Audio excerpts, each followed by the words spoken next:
E, por fim, eu tenho um dado lá quantitativo, que é a quantidade de saldo que essas pessoas têm na conta bancária.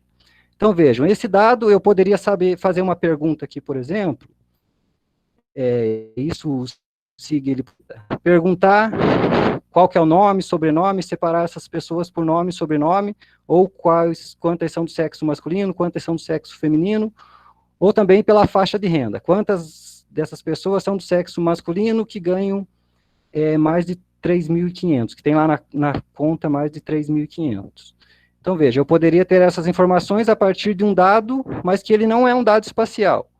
Então, se eu atribuísse agora qual que é a localização, por exemplo, do banco onde esse dinheiro é movimentado, aí eu poderia ter isso distribuído pelas agências. Então, eu poderia ter uma informação espacial para trabalhar com essas informações aqui que são qualitativas ou quantitativas, mas também agora de maneira espacial. Então, o dado geográfico, ele vai envolver um atributo semântico, uma qualidade, um atributo estatístico, uma quantidade, mas também é importante que se tenha a localização, né? Então, a localização, ela vai fazer com que a gente possa fazer análises que vão além somente desses atributos semânticos, alfanuméricos, né? Então, aqui a gente já tem uma representação que ela é mais próxima de um sistema de informação geográfica, né? Então, a gente vê uma estrutura que ela tem uma representação espacial, que aparece ali um mapa de geologia, uma representação dos compartimentos geológicos aí do estado do Paraná, mas ele está relacionado com um banco de dados, vejam. Então, além dessa camada de representação espacial, ponto, linha e polígono, eu tenho o quê? Os atributos desse ponto, linha e polígono. No caso aqui são polígonos, né? Então, a gente tem lá a idade, o tipo de formação geológica, o tamanho de cada uma dessas áreas, né? Então, eu posso fazer utilizações que não são só da representação gráfica, mas também posso utilizar esses atributos para gerar outros tipos de mapeamento, né? Então, em SIG, a gente pode fazer algumas consultas que são bem típicas, né? Então, onde ele vai se referir às características geográficas. O que vai se referir às características qualitativas, né? Que não são necessariamente geográficas. Mas esses dados, eles também têm uma temporalidade, né? Então, vejam, dados que foram produzidos lá em 1980 sobre área urbana, se a gente for pegar esses dados hoje, eles acabaram mudando muito. Então, a gente tem características temporais. Então, quando a gente utiliza esses três fatores, a gente pode fazer uma consulta, né? No SIG. Então, se a gente fixa um desses fatores, a gente vai ter que os dois outros, eles vão variar. Por exemplo, se eu fixo aqui onde, então eu tenho lá o estado do Rio Grande do Norte.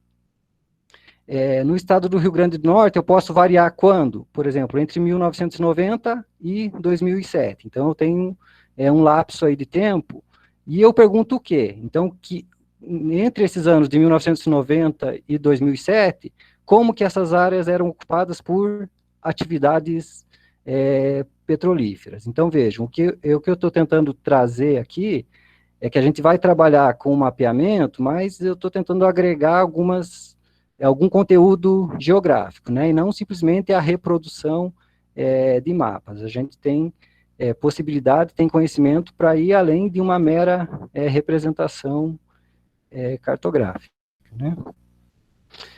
Além dos dados que a gente tem vetoriais, a gente tem também os dados matriciais. Esses dados matriciais vão ser formados por linha e coluna. O que é uma matriz ou um raster? É uma imagem, poderia ser uma imagem de satélite, uma fotografia, onde cada pixel ele recebe um valor de intensidade. Então, por exemplo, aqui a gente tem uma imagem em níveis de cinza, e a gente vê ali essa representação que aparece embaixo, com o valor digital de cada pixel, né? Então, é a intensidade. Quando a intensidade é muito alta, a gente vê que o pixel ele fica bem branco, bem claro, né?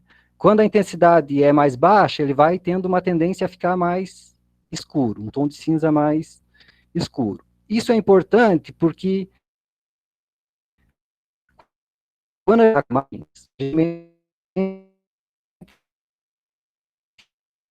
resultados também é principalmente as características matemáticas dessa imagem, né? Então a gente pode somar pixel, pode subtrair pixel, pode fazer uma série de análises que vão agrupar, que vão separar esses pixels de acordo com o interesse.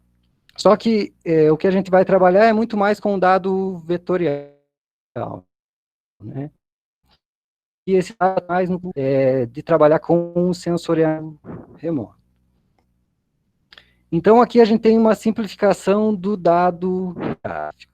Ele tem um dado geométrico, que pode ser um rastro, ali um vetor. E na geometria do vetor, o que a gente tem? Ponto, linha e a área ou polígono, né? E esse dado geométrico, ele vai ter atributos, que pode ser tanto qualitativo quanto quantitativo.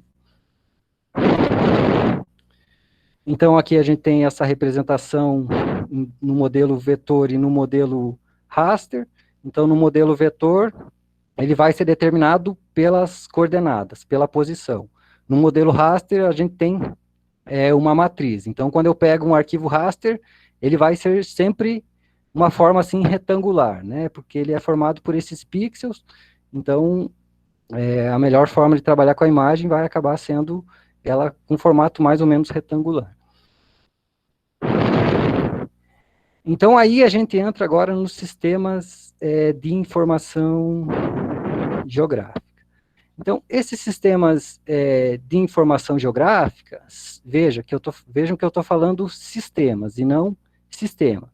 Porque, como eu comentei anteriormente, ele foi aglutinando, foi integrando várias ferramentas, que começa com uma ferramenta de representação, que é o desenho lá do CAD, mas que acaba incluindo outras ferramentas. Então, por isso que a gente sempre vai colocar sistemas de informação geográfica. Então, é um conjunto lá computacional que vai possibilitar captura, armazenamento, consulta, manipulação, e para o campo aqui da geografia, uma ferramenta importante é de análise espacial, né, de análise geográfica.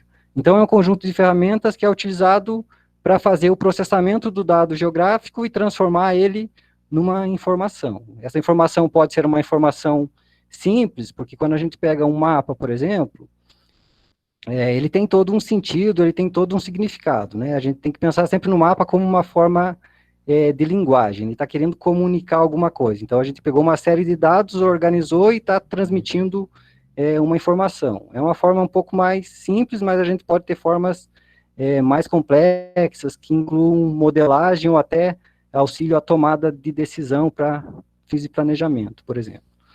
Então, aqui uma estrutura do SIG seria que ele possibilita essa integração e esse gerenciamento de dados.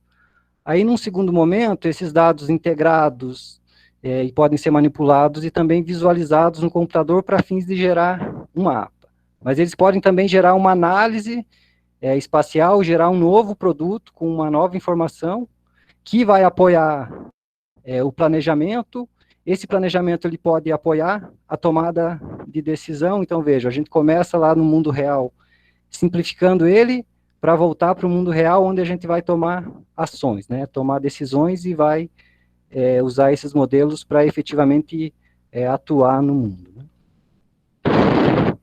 Os sistemas de informação geográfica, classicamente, ele é dividido aqui em 5 partes, né? Então, veja, quando isso é implementado, o ideal é que seja feito por uma equipe, né? A gente pode usar isso individualmente, mas para que ele tenha uma efetividade geográfica e ele possa ser uma ferramenta de atuação no mundo, o ideal é que ele fosse integrado por uma equipe, né? Então, ele vai ser composto por um software, um hardware, os dados aqui eles são muito importantes, também as pessoas, é importante ter pessoas qualificadas, não adianta eu ter o melhor software, o melhor hardware, se eu não tenho pessoas capazes de lidar com essas ferramentas e não tem dados que são com a qualidade necessária para fazer os trabalhos. E, além de tudo, tem que ter uma metodologia, né?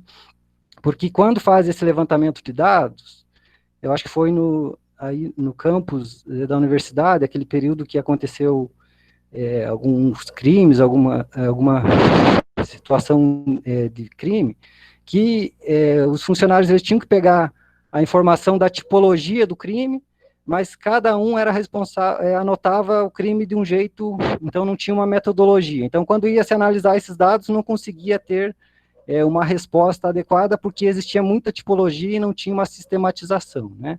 Então, se a gente pega os órgãos políticos, as instituições públicas, se a gente pega dados do IBGE, pega dados do Ministério do Meio Ambiente, a gente vai ver que às vezes esses dados eles não se conversam, né? Então, se não tem uma metodologia para trabalhar com esses dados, embora tenha existido muito esforço, ainda existe uma dificuldade muito grande, porque a gente tem uma variação muito grande de dados. Então, se eu não tenho uma metodologia, cada um vai lá e anota isso de um jeito, produz esse dado de um jeito, depois eu não consigo fazer ele trabalhar nos sistemas de informação geográfica com essa integração que deveria, né? Mais recentemente, esses dados têm passado por uma novidade que é a rede, né? Então, esses dados hoje em dia estão integrados em nuvem, a gente tem várias plataformas de WebGIS, né, que estão disponíveis, e tem se mudado até o formato do dado para se poder trabalhar com equipes, né, e não trabalhar com um usuário individual, mas trabalhar com vários usuários. Então, aqui tem uma explicação básica, né, sobre o hardware, o software, mas eu acho que isso não é tão relevante, né? Todo mundo tem algum conhecimento sobre isso. A gente tem aqui uma série de softwares, né? Então, o que a gente vai trabalhar é o QGIS, mas tem uma infinidade para finalidades diferentes. O que vai diferenciar o QGIS do ArcGIS, por exemplo? Então, o ArcGIS, ele tem um tipo de licença que é uma licença comercial, ele é feito por uma empresa, e ele tem como finalidade, logicamente, o lucro. É um software feito para vender. Então, eu não consigo ter acesso ao código desse software. Por exemplo, se eu preciso ter um botão a mais lá na minha interface, eu não consigo. O máximo que eu posso fazer é mandar uma carta lá para a Esri, pedindo para que talvez eles possam fazer isso se eles acharem interessante. No QGIS, não. O QGIS ele tem o código aberto, ele é gratuito, então eu posso construir essas ferramentas se eu tiver fazendo programação. Se eu conhecer um pouquinho de programação, eu consigo acessar como que esse software ele foi feito, né? No ArcGIS a gente não consegue fazer isso. Então o QGIS ele é um projeto, na verdade. Ele tem vários pesquisadores que vão desenvolvendo ele aí ao longo do tempo.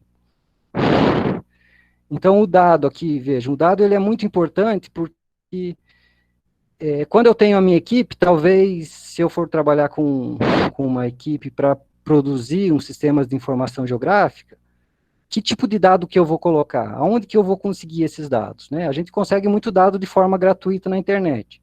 Mas se eu quero ter dados, por exemplo, agora que a gente tem relacionados com a pandemia, por exemplo, aonde que eu vou conseguir esses dados com qualidade? Como que eu vou fazer esses dados funcionarem? Às vezes isso custa caro, você precisa de equipes especializadas para ter acesso a algum tipo de dado, né? Então, o dado, ele é fundamental. Se o dado falhar, talvez o projeto inteiro ele vai acabar falhando, né? E o profissional, ele também é importante, né? O profissional geógrafo, ele é um profissional muito capacitado para trabalhar com a informação geográfica nesse nível de ter uma visão global, né? É importante ter essa visão global para gerenciar todo o sistema de informação geográfica, né? Desde a metodologia até gerar os produtos finais. Então, aqui, os sistemas de informação geográfica, ele é formado por um conjunto de ferramentas, um conjunto de softwares. Por exemplo, eu tenho uma parte do SIG que ele é um CAD, então ele vai fazer o desenho. Eu tenho dentro dele um gerenciador de banco de dados, tem processador de imagem, faz mapeamento digital, tem editores de texto básico, tem algoritmos estatísticos. Então, ele tem uma série de ferramentas que vai trabalhar tanto com vetor, como raster, e agora também incorporando modelagem 3D, né? Então, aqui é uma informação importante, é relacionada com o formato do arquivo. Então, esse formato do arquivo que a gente tem utilizado até hoje é o shapefile. O shapefile, ele tem, a informação dele é .shp. Então, o que é o SHP? Ele vai armazenar a geometria, se ele é ponto, linha ou polígono. Aquilo que aparece na tela do computador, aquela figura geométrica, é esse SHP, é o shape, né, é o formato dele. Só que junto, para a gente poder fazer esse arquivo funcionar, ele tem o DBF. Então, o DBF, o que é? Onde vai estar armazenado a descrição dessas feições, ponto, linha ou polígono, ele vai ter lá características qualitativas ou quantitativas que vão estar no banco de dados numa tabela. O DBF, ele é um arquivo que ele abre lá no Excel, né, Database File, então é um arquivo de banco de dados. Então, a gente precisa desses dois arquivos, e para que eles comuniquem, a gente tem um terceiro, que é o SHX. Então, sem um deles, esse arquivo ele não vai abrir lá no QuantumGIS, né, no QGIS. Então, a gente precisa dos 3 arquivos. E junto ainda, ele pode ter um quarto arquivo, que é o PRJ. Então, o PRJ vai definir para mim qual que é a projeção cartográfica, qual que é o sistema de referências que eu estou trabalhando, como que essas coordenadas elas foram construídas. Então, por exemplo, aqui eu tenho dados que foram feitos download do IBGE, e ele tem aqui o DBF, o PRJ, o Shape e o SHX, que é o indexador, que vai fazer eles conversarem. Se eu pego lá o DBF, eu posso abrir ele numa planilha Excel. Se eu for pegar esse arquivo DBF, ele vai abrir dessa maneira. Então, eu tenho ali uma coluna com nome, nome abreviado, geometria. Então, todas as informações que eu tenho no banco de dados, ele vai aparecer. Quando eu pego o arquivo PRJ, ele aparece para mim o sistema de coordenadas. Eu posso abrir ele num bloco de notas. Então, aparece lá que o sistema de coordenadas é geográfico, no datum Sirgas 2000, que ele utiliza lá um modelo de elipsoide de 1980 e que ele é em graus. Então, quando a gente faz o download desses dados, a gente tem que tomar cuidado com o sistema de projeção dele, né? Então, a gente tem lá o SAD69, o Sirgas 2000, WGS 84, aí eles estão todos em coordenadas geográficas. E a gente tem eles também num outro modelo que é uma projeção cartográfica, que é a UTM. Então, vejam, todos eles têm um código. Esse código é como ele é cadastrado para ser internacionalmente aceito, né, e distribuído. Então, por exemplo, quando a gente entra lá no QuantumGIS, se os meus dados eles estão em WGS 84, a gente consegue ver naquele quadro ali onde tem um mapa, que ele abrange o mundo inteiro. Então, o WGS 84 é um sistema geodésico que ele foi desenvolvido para o sistema de posicionamento global, o GPS, e para que eu possa cobrir o mundo inteiro, eu não consigo fazer isso numa projeção. Então, essas coordenadas, elas são coordenadas geográficas. Aí, se eu pego um outro sistema aqui, que é o Sirgas 2000, na nossa região aqui com coordenadas UTM, vejam como ele tem uma modificação. Eu tenho uma projeção, mas ele vai abranger uma área específica, né, que está na zona 22 ali, no fuso 22 da projeção UTM. Então, ele vai trabalhar numa área restrita. Então, vejam, esses dados, eles são incompatíveis, né, eles são diferentes. Aí, quando eu tenho o Sirgas 2000 aqui em coordenadas geográficas, a área da abrangência dele é a América do Sul aqui e a América Central, ali, uma porçãozinha da América do Norte, né. Então, é importante a gente tomar cuidado com esses dados, né, ao longo das próximas semanas, eu vou trabalhar isso melhor com vocês no software, né. Então, aqui a gente tem uma série de telas que vão mostrar mais ou menos o que eu já comentei, né? O banco de dados, um sistema de análise geográfica, por exemplo, é quando eu crio áreas de influência, né? Eu posso ter um rio e criar lá, de acordo com o Código Florestal, a área de preservação permanente. Então, é um tipo de análise geográfica. Eu poderia ter um processamento de imagens, geração de modelos do terreno, e além disso eu posso trabalhar com informações estatísticas, né? Não somente com a representação, análise, mas também com uma representação a partir de dados estatísticos. Bom, eu acho que até o momento, eu acho que isso já seria mais ou menos o que eu tinha para falar, né? Eu vou abrir agora para perguntas, para que vocês possam fazer aí comentários.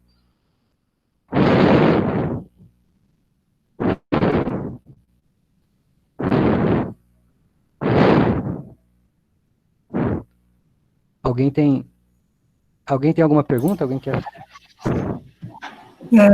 Ricardo, só um pouquinho, vamos conversando aqui. Pessoal, tivemos novamente aquele problema de... o pessoal está dizendo que está com dificuldade de acesso. Eu estou recebendo de maneira normal a imagem, tá? A professora Silvia também concordou que não estava tendo problema, talvez algumas conexões sejam mais difíceis de serem atendidas. Lígia, para mim está funcionando todas normal as reclamações... a imagem, não teve problema nenhum. Eu acho que realmente é a conexão das pessoas. Eu também estou com ela normal. Ricardo, você falou durante 50 minutos, fez uma exposição muito adequada, calma, você teve elogios por ser uma exposição bastante clara, e o pessoal está solicitando que você disponibilize esses slides. Como a gente está gravando, provavelmente a gente vai ter a gravação para dispor, embora tenha tido uma interrupção, para favorecer o pessoal que gostaria de entrar, depois de 20 minutos de apresentação, mas não foi possível, tá? Então, agora eu solicitaria que os 73 que ainda estão assistindo, dos 80, que foi o nosso limite, que tirem suas dúvidas a partir do YouTube que ele liberou hoje pela manhã, onde tem algumas explicações, e eu imagino que tenham dúvidas que possam ser esclarecidas agora. Aproveitem, né? Nós temos mais alguns minutos para fazer isso, cumprindo a nossa questão de hora-aula, tá? E Lígia, fiquem à vontade. E o Ricardo trabalha com vocês, tá bom? posso falar, Lígia? Pode, fica à vontade, filho. Então, boa noite, professor Ricardo, né, professor Litensky. Parabenizar aí pela sua apresentação bastante didática, como sempre, né? Só comentar que a gente convidou vários alunos para poder estar assistindo, né? Porque acredito que talvez você pudesse explorar um pouquinho mais, comentar isso que você rapidamente falou, né? Dessa facilidade, vamos dizer assim, que a gente tem do uso do QuantumGIS, que é uma ferramenta livre, né? Open source, em relação a outros softwares proprietários, né, que hoje acho que o pessoal tem migrado bastante, porque é uma das dificuldades que as instituições de ensino superior têm, é a manutenção dessas licenças, né, e aí um programa como o QuantumGIS tem facilitado um pouco mais justamente para dar esse acesso gratuito, né, às pessoas, embora ele tenha uma vantagem e, vamos dizer, uma desvantagem. Do ponto de vista da vantagem é que, como você comentou, é permitido você fazer uma série de plugins, você consegue fazer um certo nível de programação, de alterações, mas a desvantagem seria para quem não conhece, né, não tem essa facilidade, já é um pouco mais complicadinho daí correr atrás um pouco disso, né, talvez se você pudesse comentar um pouco mais a respeito disso. Obrigada. Eu até tive que me adaptar, né? Então, todo o tempo trabalhando com ArcGIS sempre foi muito cômodo. O ArcGIS, ele tem uma vantagem em relação ao QuantumGIS, que o produto final dele, você tem muito mais facilidade para gerar um produto com uma qualidade um pouco melhor. Mas eu fiquei bem surpreso, porque eu tive que adaptar, estudar, ver como está o andamento do QuantumGIS, e ele tem funcionado muito bem, né? Ele tem incorporado esses plugins, eles estão passando a fazer parte do software, sendo incorporado no software, e realmente não teria como a gente trabalhar com o ArcGIS. Eles até disponibilizam ele por 30 dias, mas ele tem uma licença que é uma licença paga, né? Então, o QuantumGIS, ele tem uma vantagem enorme, porque ele é um software livre, e ele tem, hoje em dia, melhorado muito, é um software que está muito bom, eu acho que ele não deve nada para o ArcGIS, ele trabalha tão bem quanto, né? Mas ele está sempre passando por modificações, né? Então, tem que estar sempre acompanhando essas modificações, porque é uma equipe enorme que trabalha em cima dele, e toda vez tem uma versão nova, né? Não sei se eu respondi.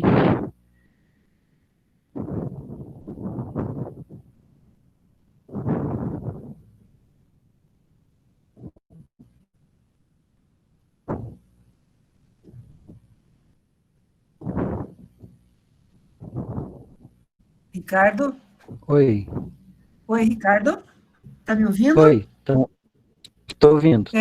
Eu acho que você poderia aproveitar agora que tem pessoal que chegou mais tarde, não ouviu a sua apresentação desde o início, coloque sobre as 3 etapas que você projetou o teu curso, e né, faça a propaganda, a divulgação, embora esteja no nosso Face, mas tem gente de fora da instituição e de fora do estado, inclusive, participando. Pode aproveitar e fazer um comentário, por favor? Sim. Então, a proposta que foi feita para esse mini curso, então, como vocês viram, é conteúdo que é bastante técnico, e que até a utilização aqui das lives, ele acaba dificultando um pouco que a gente trabalhe diretamente com o software, que vocês possam estar aí com o software acompanhando, fazendo o processamento, né? Então, a minha proposta foi de dividir isso em 3 partes, mas, ao mesmo tempo, ir divulgando alguns vídeos na internet, no YouTube, né, para que vocês possam fazer download de dados, fazer download de software, tomar cuidado com que tipo de informação utilizar, como utilizar essas informações. Então, hoje, essa apresentação, ela é mais um respaldo teórico, né, para que a gente entenda bem o que é raster, o que é vetor, como que o shapefile ele funciona, para que nas próximas etapas a gente possa trabalhar especificamente com o software, né? Então, na próxima semana eu vou estar também disponibilizando mais alguns vídeos no canal do YouTube para fazer download de dados no IBGE, para já trabalhar um pouquinho com esses dados, mas a ideia é que vocês também possam produzir um mapeamento, né? Fazer mapeamento temático, que vocês usam aí no trabalho de TCC, que vocês usam nas pesquisas, mapa de localização, esses mapas temáticos que, em geral, vocês acabam utilizando. Então, vai ser feito nessas 3 etapas. No próximo dia 10, a gente vai retornar para fazer a segunda parte, e no dia 17, a terceira parte. E nesse intervalo, vai ter alguns vídeos também no YouTube para fazer download, para vocês também já irem trabalhando com esses dados. Ricardo, o pessoal está pedindo o canal que você está usando, o nome das suas publicações no YouTube, para eles poderem acessar. Tá, ficou lá como Ricardo Letensky mesmo, né? O canal no YouTube está como Ricardo Letensky, mas eu vou estar também disponibilizando junto com os slides ali, qual que é o link, né?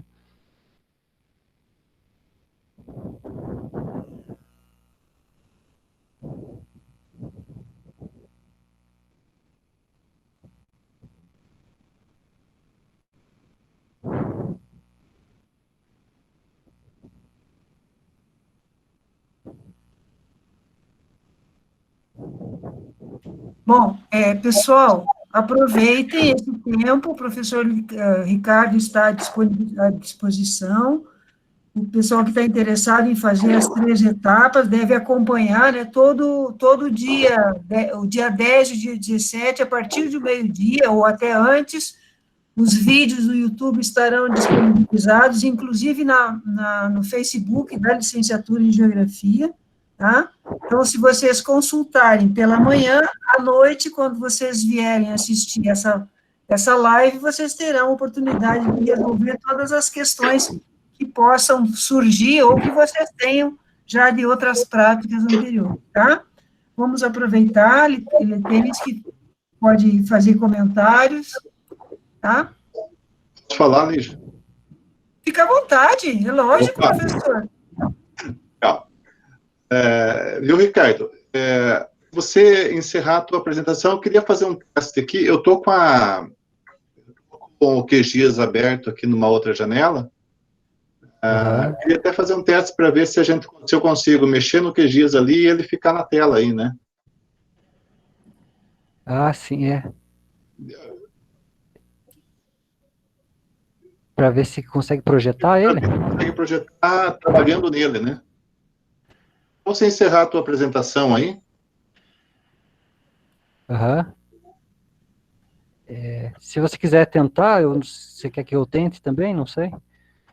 Você pode tentar comigo. Tá com ele aberto aí também, né? Eu vou tentar. Eu acho que eu consigo abrir ele aqui. É porque se você clicar na tela dele, na hora que for projetar, ele vai projetar a tela, ele vai espelhar a tela, né? É, porque se a gente realmente conseguir projetar, ele vai ser muito mais fácil, né? Porque eu estou com duas telas aqui, né? Então eu consigo espelhar uma e consigo acompanhar na outra, né? Ah, tem como fazer duas telas. Sim, sim. Eu tô no notebook com monitor, né?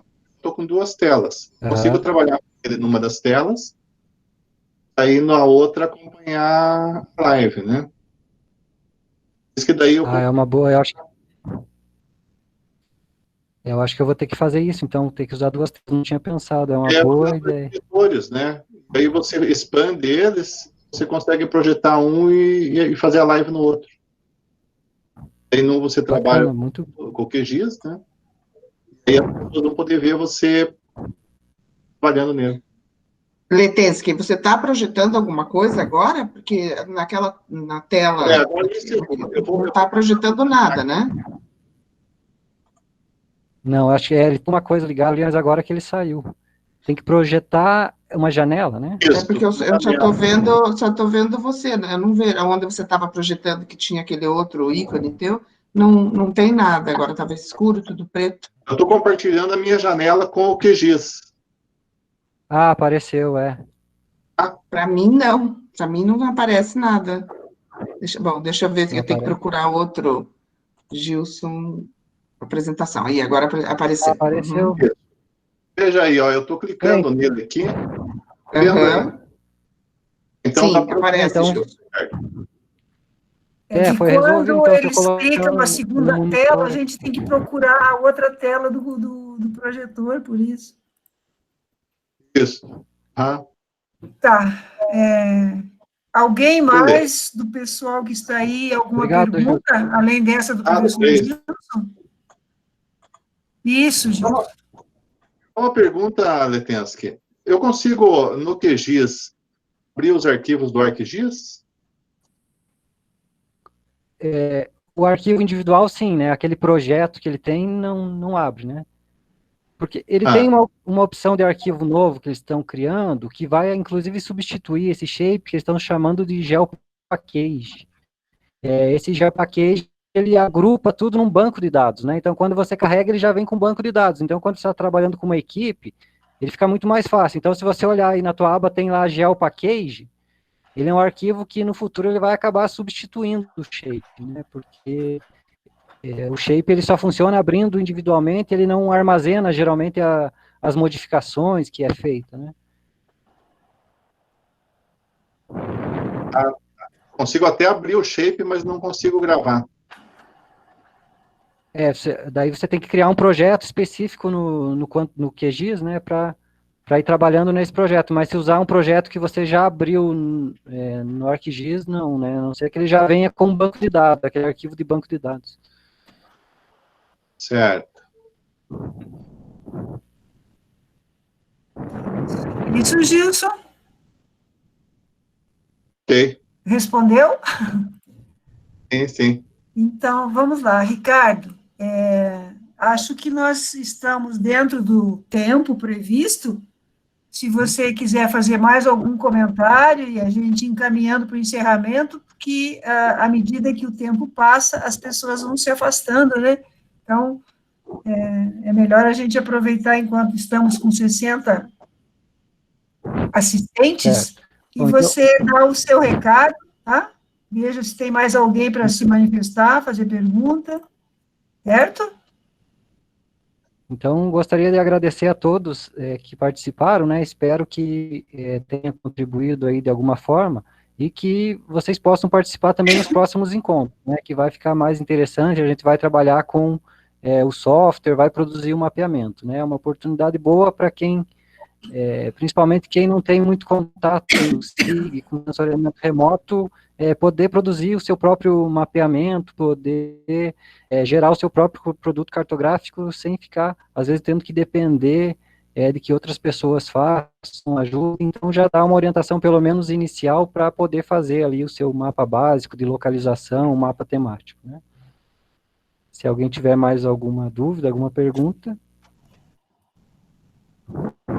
Bom, só lembrando que nós vamos fazer a relação dos que deixaram o seu nome e o e-mail para emitir o certificado, e ele só será enviado após a terceira etapa do curso do professor Ricardo. Até lá a gente vai estar organizando apenas, certo? Quem assistir aos 3 tem o correspondente aos 3 eventos, se não, só dos 2 próximos, tá bom, pessoal? Muito agradecida por hoje, parabéns ao professor Ricardo, tá? E Obrigado. marcamos o nosso encontro pelo Facebook até o dia 10, tá? Boa noite a todos, descansem. Boa noite. Cuidem-se, fiquem em casa. Ricardo, muito bom o seu trabalho, está todo mundo agradecendo Obrigado. e parabenizando, tá? Nos encontramos numa próxima live. Boa noite a todos. Boa noite.